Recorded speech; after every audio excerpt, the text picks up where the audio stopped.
अस्सलाम वालेकुम। आज हमारा नेक्स्ट टॉपिक है, हम पल्मोनोलॉजी कवर कर रहे हैं from medicine by Irfan Masood. Next topic है हमारा ARDS एंड रेस्पिरेटरी फेलियर। ठीक है, ये टॉपिक है हमारा majorly acute respiratory distress syndrome. अच्छा, ARDS क्या है, क्यों होता है, इसकी पैथोफिजियोलॉजी क्या है, ठीक है, और ये किस तरह से प्रेजेंट करता है कुछ, और फिर सबसे इम्पॉर्टेंट कि इसको मैनेज कैसे करते हैं, ये सारी चीज़ें हम इस टॉपिक में कवर करेंगे। अब एक्यूट रेस्पिरेटरी डिस्ट्रेस सिंड्रोम जो है ना, ARDS, इन सिंपल या आसान अल्फाजों में हम कह सकते हैं कि नॉन कार्डियोजेनिक पल्मोनरी एडीमा होता है। ठीक है, अब नॉन कार्डियोजेनिक पल्मोनरी एडीमा का मतलब क्या है? इसका मतलब यानी हम ये कहना चाह रहे हैं कि कोई कार्डियोजेनिक पल्मोनरी एडीमा इस तरह वो भी होगा, इसलिए तो हम कह रहे हैं ना कि ARDS नॉन कार्डियोजेनिक है। नॉन कार्डियोजेनिक का क्या मतलब है? यानी कि उसमें दिल की इन्वॉल्वमेंट नहीं होगी, डायरेक्टली लंग्स इन्वॉल्व हो रहे होंगे, उनकी वजह से डीमा हो रहा होगा। जहाँ पे दिल की इन्वॉल्वमेंट होती है ना, मिसाल के तौर पर जैसे ये आपके पास हार्ट है, ठीक है, आपका 4 चैम्बर्ड हार्ट, ये वो टिपिकल डायग्राम है ना जो डॉक्टर नजीब बनाते हैं। अच्छा, तो इसमें देखें कि ये आपके पास 4 चैम्बर्स हैं हार्ट के ना। अब देखें, जो आपके पास फॉर एग्जांपल लेफ़्ट वेंट्रिकल का कोई मसला हो जाता है, फेलियर हो जाता है, जिसकी वजह से लेफ़्ट एट्रिया का प्रेशर जो है वो राइज़ कर जाता है। ठीक है, अब यहाँ पर क्या है, आपकी पल्मोनरी वास्कुलेचर है। ठीक है, अब ये इसके अंदर क्या होगा कि पीछे को ब्लड जो है वो यहाँ पे प्रेशर भी राइज़ करेगा। ठीक है, अब ये पल्मोनरी वेसल्स का प्रेशर भी राइज़ करेगा, और उसकी वजह से क्या होगा कि सारी जो चीज़ें हैं ना वो बाहर को निकलना शुरू हो गई, तो पल्मोनरी एडीमा होगा। ये वाला जो एडीमा होगा ना, ये क्यों हो रहा है? ये हार्ट की इन्वॉल्वमेंट की वजह से हो रहा है कि जी लेफ़्ट एट्रिया का प्रेशर भर गया, जिसकी वजह से पल्मोनरी प्रेशर भर गया और सारी चीज़ें जो है ना वो बाहर निकलना शुरू हो गई हैं। ये है हमारे पास कार्डियोजेनिक पल्मोनरी एडीमा। ठीक है, लेकिन अगर हम एक बात करें कि हमने कहा है कि जो ARDS उसमें होता है नॉन कार्डियोजेनिक पल्मोनरी एडीमा, यानी इसके अंदर हार्ट की इन्वॉल्वमेंट नहीं होती, ये नहीं होता इसमें लेफ़्ट एट्रिया जो है वो नॉर्मल होगा, उसका प्रेशर क्या होगा? नॉर्मल होगा।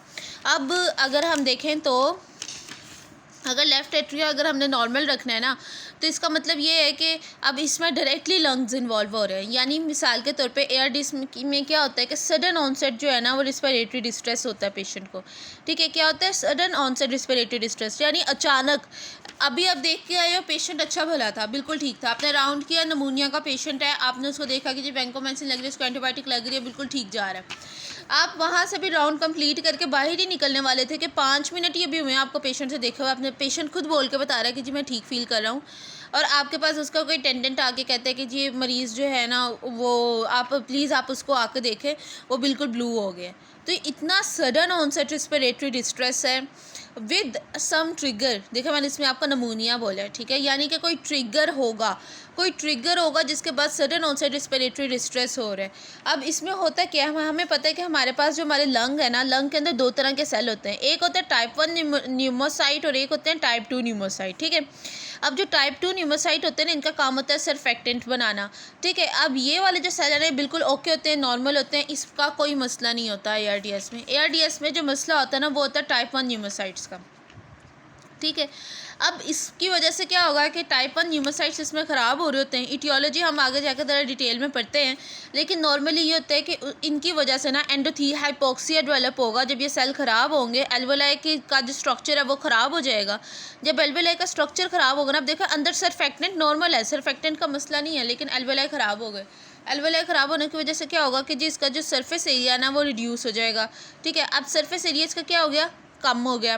क्यों? क्योंकि एल्वेलाई वैसे इतना अच्छा भला खुला था, अब देखें कम हो गया, अंदर सरफेक्टेंट नॉर्मल पड़ा हुआ है। अब इसके ये जो ब्लड वेजल्स है ना, वो अगर आप देखें ना तो क्या करेंगी? कंस्ट्रिक्ट कर जाएंगी। ठीक है, अब ब्लड वेजल आपकी क्या हो गई? कंस्ट्रिक्ट कर गई।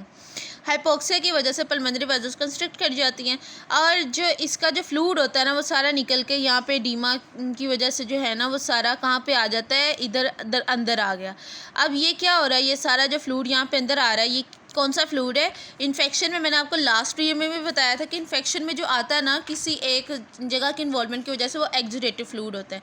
ठीक है, ये चीज़ आपने याद रखनी है कि इन्फेक्शन में कौन सा फ्लूइड आता है? एक्सुडेटिव, और इसमें फ्लूइड प्लस प्रोटीन दोनों चीज़ें आ रही होती हैं। अब फ्लूइड प्लस प्रोटीन दोनों चीज़ें आ रही हैं तो क्या हो रहा है? अंदर प्रोटीन की लेयर भी बन रही है, यानी सरफेक्टेंट तो नॉर्मल ही था ना जो पड़ा हुआ है, क्योंकि टाइप 2 न्यूमोसाइट्स तो इसमें इफेक्ट नहीं हुए, लेकिन अब देखें प्रोटीन की भी एक लेयर आ गई, और ऊपर से इसका सरफेस एरिया भी कम हो गया, ब्लड वेसल्स पे कंस्ट्रिक्ट कर गई, हाइपोक्सिया भी डेवलप हो रहा है, वेंटिलेशन पर फी एंड इफेक्ट भी आ रहा है।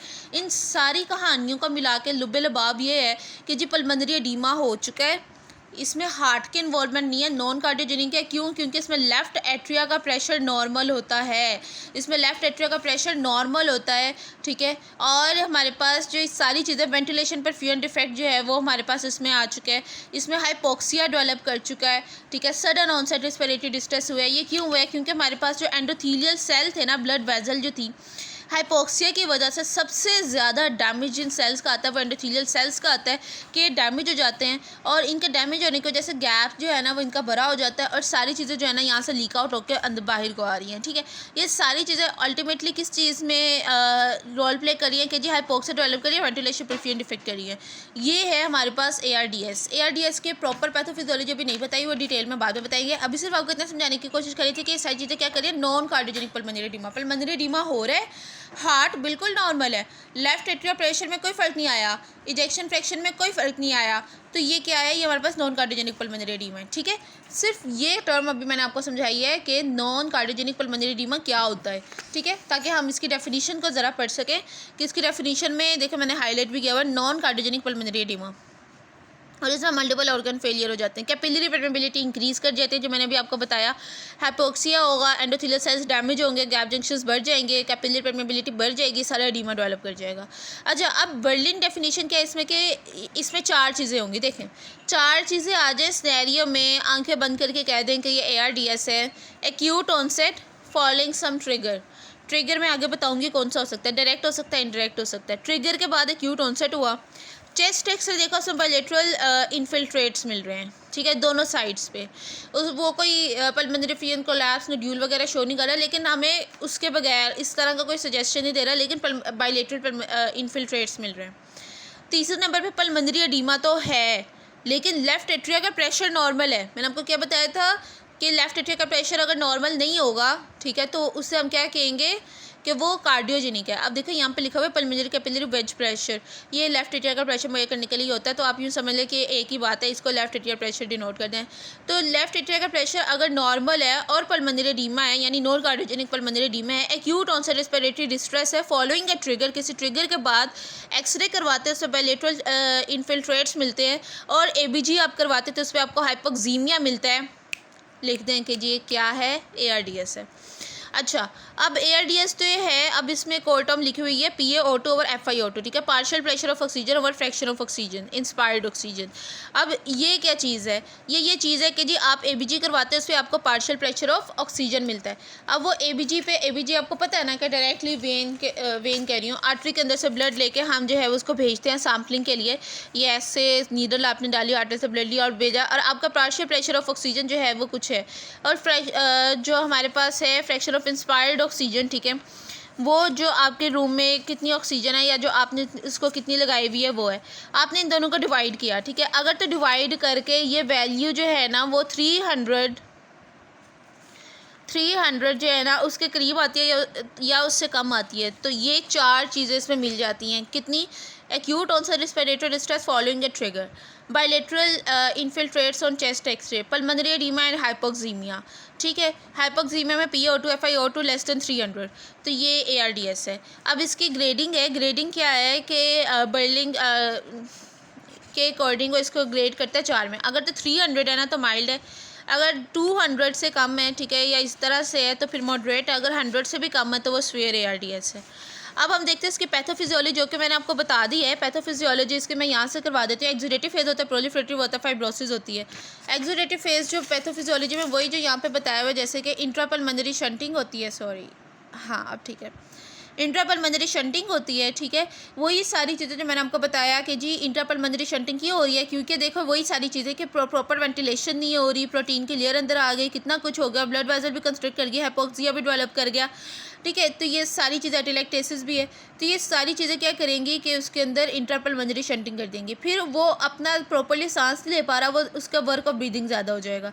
जब आप उसको देखेंगे ना ABG पे, तो आप देखें प्रॉपरली वो उसका एक प्रॉपर मैकेनिज्म जो है ना वो एट द एंड क्या होगा कि वो काम नहीं कर रहा होगा, तो वो टाइप 2 रिस्पिरेटरी फेलियर में चला जाएगा। टाइप 2 रिस्पिरेटरी फेलियर क्या कि वो हाइपोवेंटिलेशन वाली जो स्टेट होती है कि जिसमें ऑक्सीजन का जो लेवल है उसकी बॉडी के अंदर वो ड्रॉप कर जाएगा, और कार्बन डाइऑक्साइड का जो लेवल है वो उसकी बॉडी में रेज़ कर जाएगा। सॉरी ऑक्सीजन ज़्यादा नहीं होगी, ये ऐसे है, ऑक्सीजन कम होगी और कार्बन डाइऑक्साइड का लेवल ज़्यादा होगा, क्योंकि वो प्रॉपर वाला काम नहीं कर पा रहा ना, ऑक्सीजन कम मिलेगी उसे और कार्बन डाइऑक्साइड अंदर जमा होती जाएगी। फिर प्रोलिफरेटिव फेज़ आती है जिसमें टाइप 2 न्यूमोसाइट्स बनना शुरू होते हैं और टाइप 1 में डिफ्रेंशिएट कर जाते हैं और एंड पे फाइब्रोसिस हो जाता है। तो ये है इसकी पैथोफिजियोलॉजी। ट्रिगर्स की अगर हम बात करें तो ट्रिगर्स क्या क्या होते हैं इसमें, डायरेक्ट इंजरी जो करते हैं ना वो करते हैं हमारे पास नमूनिया, जैसे मैंने अभी आपको जो स्नेरियो बताया था ना, नमूनिया वाले ही बताया था कि जी नमूनिया का पेशेंट है और बाद में 5 मिनट बाद उसका अटेंडेंट आके कह रहा है कि जी वो सारा नीला पड़ गया। Aspiration inhalation injury, near drowning lung contusion, ये डायरेक्ट इंजरी करती है। डायरेक्ट इंजरी वाले ज़्यादा कॉमन है, इनडायरेक्ट इंजरी वाले इतने कॉमन नहीं है, लेकिन इसमें sepsis, shock, DIC, pancreatitis, trauma, transfusion, ये इनडायरेक्टली जो है ना वो ये भी इंजरी करते हैं। अच्छा, अगर हम देखें इसके अंदर ज़्यादा कॉमन जो है वो डायरेक्ट इंजरी वाले होंगे। अब हम देखते हैं इसके अंदर के हमारे पास चेस्ट एक्सरे हमने करवाया तो वो हमें किस तरह मिलेगा, इसका वर्कअप कैसे करवाना है। आपने चेस्ट एक्सरे करवाया, आपको बायलेटरल परमेनेंट इन्फिल्ट्रेट मिले, यहाँ पे आपको वाइटनेस मिल रही है सेंटर में। हार्ट का जो कार्डियोथोरेक्सिक रेशियो आप देखते हैं वो नॉर्मल है। आप देखते हैं यहाँ पे देखो कि आपको लंग का जो ये कोस्टोफ्रेनिक एंगल है ये नॉर्मल मिल रहा है। आप कार्डियक के गिर जो रीजन देखते हो वो आपको नॉर्मल मिल रहा है। तो ये आपके पास क्या है, आप इसकी करवाते हो इको तो आपको उसमें लेफ्ट एट्रिया का प्रेशर नॉर्मल मिलता है और इजेक्शन फ्रैक्शन नॉर्मल मिलती है। तो ये हमारे पास ARDS होता है। इसके अलावा अगर आप देखो ये नॉन कार्डियोजेनिक पल्मोनरी एडीमा को शो कर लेना। अगर कार्डियोजेनिक होता ना तो उसमें बैट विंग एडीमा होता कि जो हमारे पास कार्डियोथोरेक्सिक रेशियो है हार्ट डायलेटेड होता, यहाँ पे हार्ट के इर्द गिर्द जो है ना वो हमारे पास यहाँ पे वाइटनेस होती, जबकि हमारे और जो कोस्टोफ्रेनिक एंगल और ब्लंटिंग होती। तो ये चीज़ें उसमें होती, लेकिन ये चीज़ें हमें नहीं मिल रही, हमें ये सारी चीज़ें नॉर्मल मिल रही हैं। CT रेशियो नॉर्मल मिल रही है, CP एंगल नॉर्मल मिल रहा है, पैराकार्डिक रीजन नॉर्मल मिल रहा है, that's why it is ARDS। अब हमने ये कंफर्म कर लिया, हमने लेफ्ट एट्रिया का प्रेशर देख लिया नॉर्मल है, इको देख लिया हमने कि इको नॉर्मल आ रही है क्योंकि हार्ट की इन्वॉल्वमेंट नहीं है, तो इको इजेक्शन फ्रैक्शन जो है वो हमें नॉर्मल मिलेगी। मैनेजमेंट हमने देखी, मैनेजमेंट में हमने क्या किया कि जी हमने इसमें पॉजिटिव प्रेशर वेंटिलेशन देनी होती है, ठीक है। अब जो पॉजिटिव प्रेशर हम वेंटिलेशन हम देते हैं वो इसमें हम देते हैं लो टाइडल वॉल्यूम की 6 ml पर kg के लिहाज से, नॉर्मल जो है ना हम 12 के दे रहे होते हैं। प्लेटेड प्रेशर हम इसमें 30 सेंटीमीटर से कम का रखते हैं। और इसमें जब हम सर्कुलेटरी बाकी चीज़ें देखनी है ना, हमने एक तो हमने पॉजिटिव लो वॉल्यूम जो वेंटिलेशन है वो दी। इसके अलावा हमने इसमें क्या करना होता है कि अच्छा यहाँ पे लिखती हूँ, एक तो लो वॉल्यूम वेंटिलेशन दी आपने, ठीक है, क्योंकि नॉर्मल जो है ना वो हम ज़्यादा दे रहे होते हैं 12 की, लेकिन इसमें हमने कम देनी है 6, ठीक है, 6 ml पर kg। हम चाहते हैं कि उसका लंग जो है वो खुद भी थोड़ा बहुत जो है ना वो काम करे। और इसके अलावा जो है वो आपने क्या किया